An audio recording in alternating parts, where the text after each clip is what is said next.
¡Pásame uno más! ¡Dame otra bolsa! ¡Pásame otro más! ¡Se nos acaba el tiempo!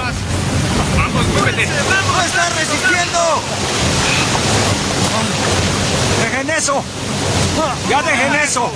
¡Salgamos de aquí! ¡Vamos! ¡Ahora! ¡Corran! ¡Vamos! ¡Corre! ¡Vamos!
¡Larguémonos de aquí! ¡El agua viene!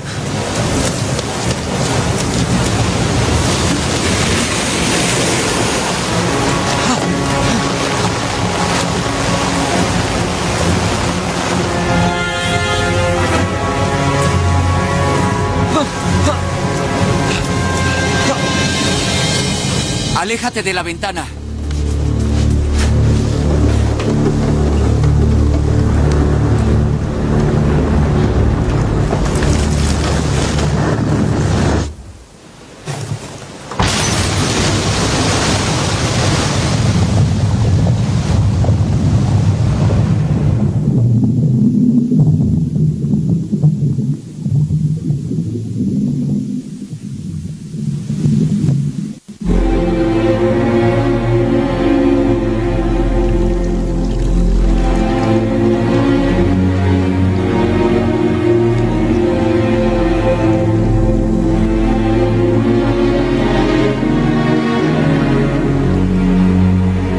El agua se detuvo.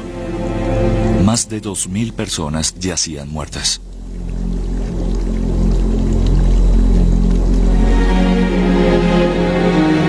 Una de cada 3 había quedado tan mutilada que ni siquiera podía ser identificada.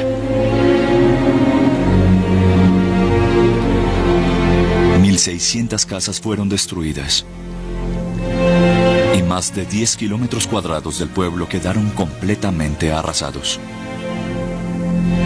La inundación de Youngstown fue el peor desastre provocado por el hombre en Estados Unidos antes del 11 de septiembre. Se hallarían cadáveres varios años después, en lugares tan alejados como Cincinnati, a 560 kilómetros de Youngstown.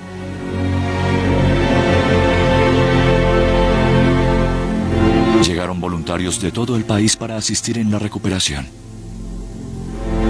La inundación fue la primera labor de asistencia en tiempos de paz de la recién formada Cruz Roja estadounidense. Mientras aumentaba la indignación por la inundación, el público buscaba culpables. La mayor parte de la culpa recayó sobre los miembros del Club de Caza y Pesca de South Fork. Pero los aludidos negaron toda responsabilidad.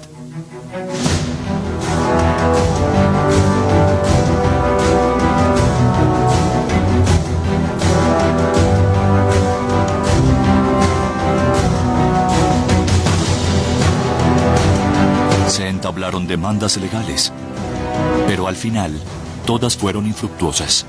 A los ojos de la enfurecida comunidad, los miembros del South Fork, incluyendo a Henry Frick, habían quedado impunes por las muertes. El incidente cambiaría para siempre a Andrew Carnegie, quien de algún modo se sentía responsable por el desastre, a diferencia de sus compañeros miembros del club. Pronto abandonaría South Fork e iniciaría una campaña para reconstruir su mancillada imagen. Carnegie donó millones para ayudar a reconstruir a Youngstown. Carnegie comenzó a construir monumentos públicos a través del país. Y pronto, un espectacular lugar para la música en Manhattan se convertiría en su pasión.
El Carnegie Hall era el nuevo hogar para las artes interpretativas y para que la alta sociedad se codeara entre sí. Por supuesto. La noche del estreno, el compositor ruso Peter Tchaikovsky fue el intérprete destacado. Buenas noches. Sí. Hola, ¿cómo estás? ¿Cómo estás? Me alegra mucho que esté aquí. Encantado. Señora, ¿cómo estás? Demasiada dama. Oh, amigo, qué bueno verte. Andrew Carnegie fue tratado como la realeza y honrado por la obra maestra que había construido. Pero incluso en este escenario, la presencia de un hombre era mucho mayor. John D. Rockefeller valía 3 veces más que Carnegie. Tenemos que cuidar nuestros bolsillos. Sí, así es. Ellos, Las energías de la bolsa pueden estar en riesgo. Claro que sí.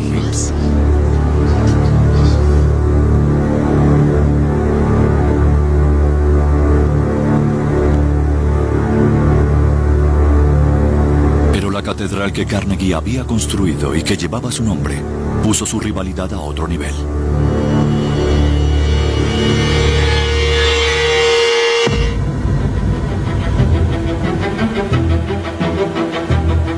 Oh, gracias, Alicia. Ambos hombres pasarían los siguientes 10 años batallando entre sí, atacándose con regalos de Navidad.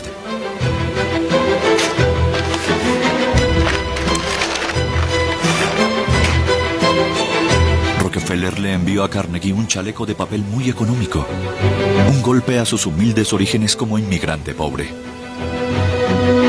En retribución, Carnegie le envió a Rockefeller, bautista devoto que no bebía, una botella de buen whisky.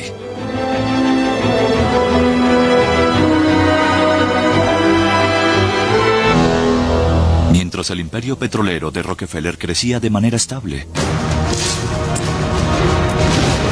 el acero se convertía en el producto elegido para la construcción y el negocio de Carnegie despegó. Señor Connor, Sí, señor. ¿cómo está la producción? Está funcionando en toda su capacidad, señor. Bien, sigan adelante. El acero de Carnegie ayudó a disparar la expansión vertical de las ciudades. Pero si quería retar a Rockefeller por el título del empresario más poderoso de Estados Unidos, Carnegie debía volverse incluso más lucrativo. Pero él pagaría un precio por su ambición que amenazaría con destruir todo lo que tanto esfuerzo le había costado construir.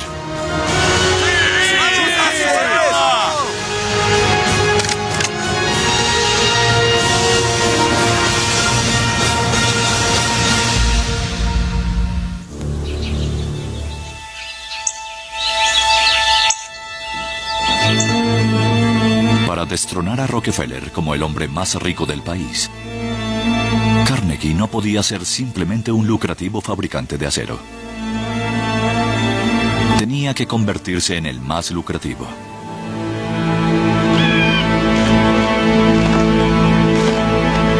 Y para eso, necesitaba una ventaja. Fijó su atención en una precaria acería en las afueras de Pittsburgh y planeó convertirla en el más grande bastión de su imperio de fabricación de acero.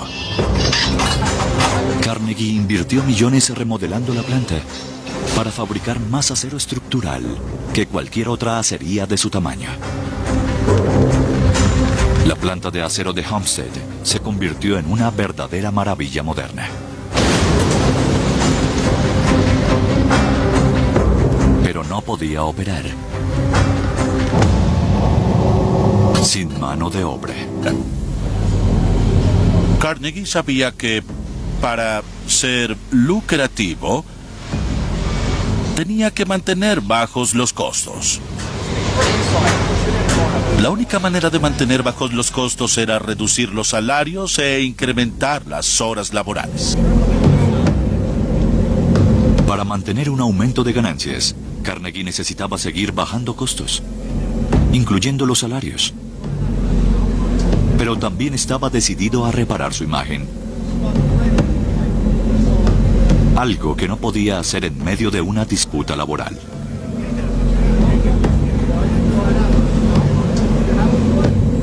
Así que acudió a su presidente para que realizara el trabajo sucio. Mantente lejos de mí. A Henry Frick nunca le había preocupado lo que la gente pensara de sus métodos. A él solo le importaba una cosa: ganar. Carnegie no disfrutaba siendo el malo, el villano. A Frick no parecía importarle.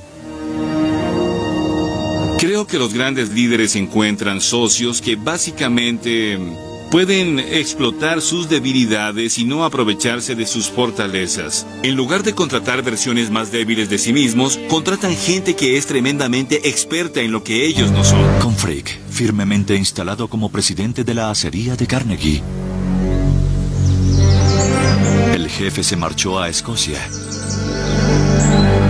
para darle espacio para maniobrar.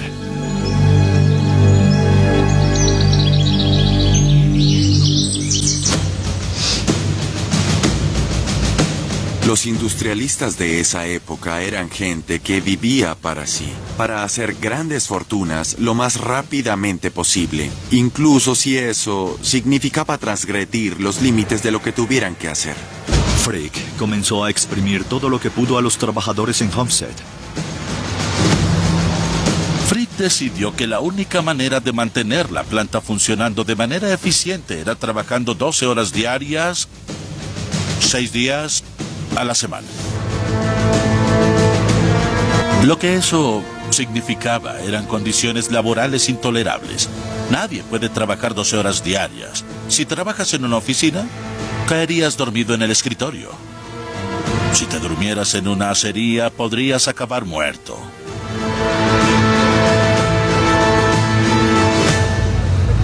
En la época en que Carnegie estaba construyendo su imperio, obviamente no existen leyes laborales, había libertad para todos. Y mirando en retrospectiva, resulta horrendo en muchos aspectos ver cómo se aprovechaban de los trabajadores. Pero así se jugaba en esa época.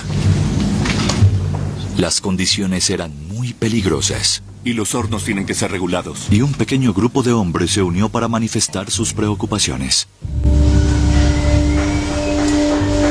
Muchos de los trabajadores en la acería sentían que los cambios en las condiciones laborales eran una necesidad.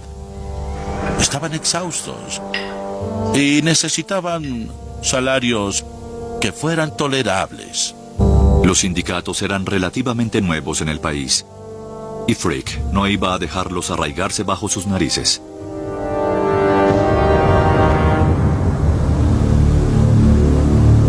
Pero antes de actuar, buscó el consejo de su jefe. Querido Andrew, podría ser necesario luchar este verano.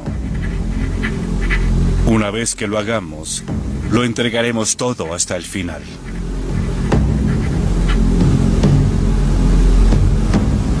Andrew Carnegie estaba al tanto de la agresividad de Frick.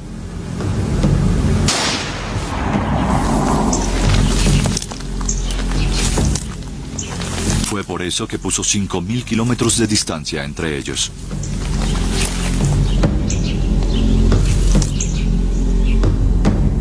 Carnegie dejaría muchos aspectos sin aclarar. Señor Frick, sin duda alguna usted manejará bien a Homestead. Puede lograr cualquier cosa con su leve persistencia. Hay una delgada línea entre la protección al trabajador y al mismo tiempo seguir engrasando las ruedas del capitalismo. A veces ambos son propósitos cruzados.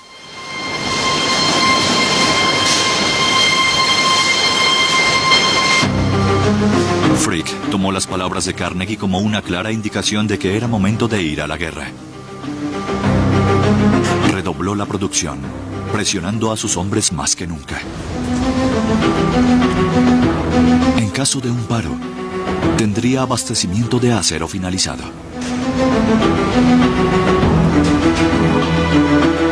Los hombres estaban pasando media vida en terribles y peligrosas condiciones. Y estaban al borde de alcanzar su punto de quiebre.